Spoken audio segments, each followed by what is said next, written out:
ಸುವರ್ಣ ನ್ಯೂಸ್ಗೆ ಸ್ವಾಗತ. ಲೋಕಾಯುಕ್ತರ ಗಣಿ ವರದಿ ಬುಧವಾರ ಸಲ್ಲಿಕೆಯಾಗಲಿದೆ.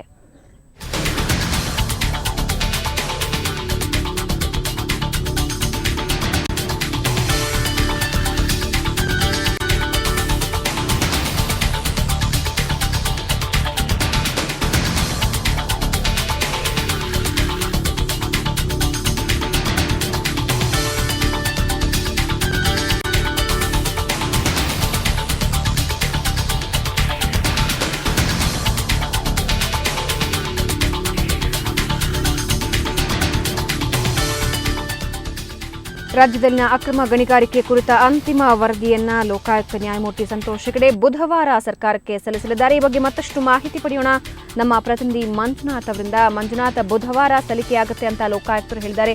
ಈ ಸಂದರ್ಭದಲ್ಲಿ ಇನ್ನು ಏನೆಲ್ಲ ವಿಷಯಗಳನ್ನ ತಿಳಿಸಿದ್ದಾರೆ?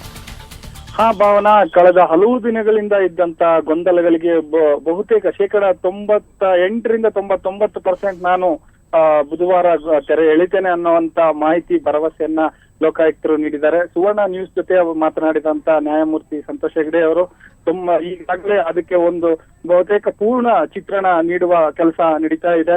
ಸೊ ಹಾಗಾಗಿ ನಾವು ಬುಧವಾರ ಸರ್ಕಾರಕ್ಕೆ ವರದಿಯನ್ನ ಸಲ್ಲಿಸುವ ಒಂದು ನಿರ್ಧಾರವನ್ನು ಕೂಡ ಮಾಡಿದ್ದೇವೆ ಅನ್ನುವಂತ ಮಾಹಿತಿ ಸುವರ್ಣ ನ್ಯೂಸ್ಗೆ ನೀಡಿದ್ದಾರೆ. ಭಾವನಾ. ಓಕೆ ಮಂಜುನಾಥ್, ಈ ಸಂದರ್ಭದಲ್ಲಿ ಈಗಾಗಲೇ ರಾಜ್ಯದಲ್ಲಿ ಸಾಕಷ್ಟು ಗೊಂದಲ ಸೃಷ್ಟಿಸಿರುವಂತಹ ಈ ವರದಿ ಸೋರಿಕೆ ಬಗ್ಗೆ ಏನಾದರೂ ಮಾಹಿತಿ ನೀಡಿದ್ರೆ ಅದ್ರ ಬಗ್ಗೆ ತನಿಖೆ ನಡೆಸೋದ್ರಾಗ್ಲಿ, ಅದ್ರ ಬಗ್ಗೆ ಹೆಚ್ಚಿನ ಮಾಹಿತಿಯನ್ನ ತಿಳಿಸ್ಕೊಟ್ರ?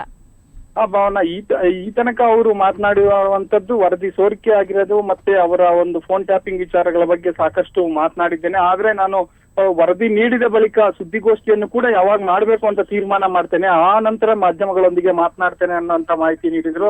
ಜೊತೆಗೆ ರಕ್ಷಣೆ, ವರದಿ ತಯಾರು ಮಾಡ್ತಾ ಇರುವಂತ ಸಿಬ್ಬಂದಿಗೆ ರಕ್ಷಣೆ ಕೊಡುವ ವಿಚಾರ ಇರ್ಬೋದು ಅಥವಾ ಅವರಿಗೆ ರಕ್ಷಣೆ ಕೊಡುವಂತ ವಿಚಾರ ಇರ್ಬೋದು, ಎಲ್ಲವನ್ನೂ ಕೂಡ ನಾನು ವರದಿ ಸಲ್ಲಿಕೆ ನಂತರ ಮಾಧ್ಯಮಗಳಿಗೆ ಸವಿಸ್ತಾರವಾಗಿ ನಾನು ಮಾತಾಡ್ತೇನೆ. ಅಲ್ಲಿವರೆಗೂ ನಾನೇನು ಮಾತಾಡೋದಿಲ್ಲ, ಈಗ ಸಾಕಷ್ಟು ನಾನು ಬ್ಯುಸಿಯಲ್ಲಿದ್ದೇನೆ ಅನ್ನುವಂತ ಒಂದು ಹೇಳಿಕೆಯನ್ನ ಅವರು ನೀಡಿದ್ದಾರೆ. ಓಕೆ ಮಂಜುನಾಥ್, ಧನ್ಯವಾದ ಮಾಹಿತಿ.